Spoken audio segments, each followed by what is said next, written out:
record the highest number of smog days in 52 years. Experts say that weather is partially to blame of a static cold air system that continues to hover around the area that doesn't allow new clean air to come through.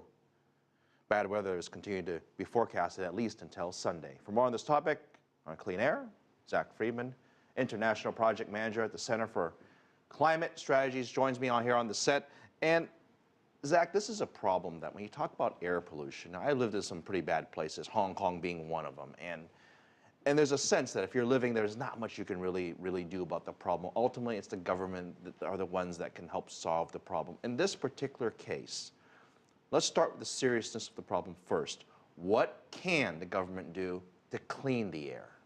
Well, sure. I think China has adopted a great variety of policies to attack this problem. But I think, first of all, we need to acknowledge the size and scope and the pace of growth of the Chinese economy and urbanization in China, as well as their 20 or 30 years of heavy industry-led industrialization and economic development pattern.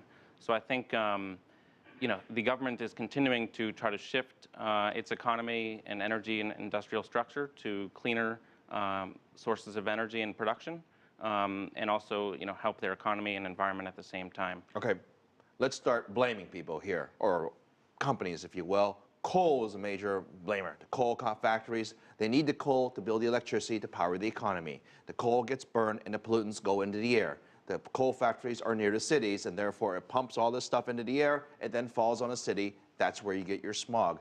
Some critics have said, well, why can't they put scrubbers on these coal towers? When the pollutants go up in the air, at least 99% of that pollutant would get scrubbed down.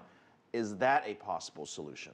That is, and I think in Beijing and around China, they have encouraged investment in scrubbers and other technology for... Why invest? Why not just mandate it and it's just law, you have to do it? Exactly. I think that's the issue. I think before there's been a incentive for government officials, local governments to make these investments, but not necessarily operate them.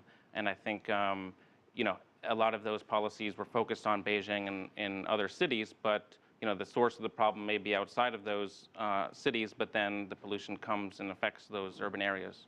The other folks to blame is, unfortunately, drivers of cars. The amount of cars that we had a chart showing the number of cars in big cities like Beijing and Shanghai, it'd be a hockey stick. I mean, they're skyrocketing. More cars on the road means more pollution.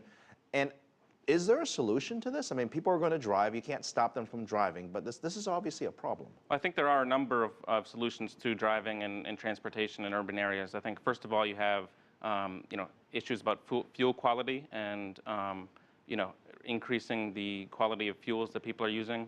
Also increasing the quality of the cars that people are driving. And then finally, and most importantly perhaps, governments developing public transportation options that are convenient and comfortable and affordable for urban residents. Now, the smog is bad in China, but it's not unique to just China. We've had bad smog in Los Angeles. They've had bad smog in London over the past few decades.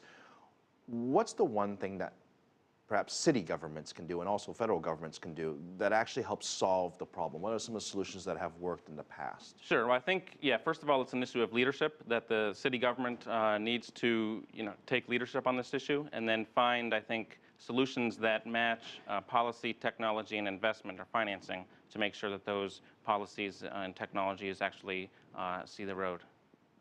Zach Friedman, helping us find a solution to this awful mess, International Project Manager at the Center for Climate Strategies. Thank you very much for joining us. I'm sure we will be talking about this again.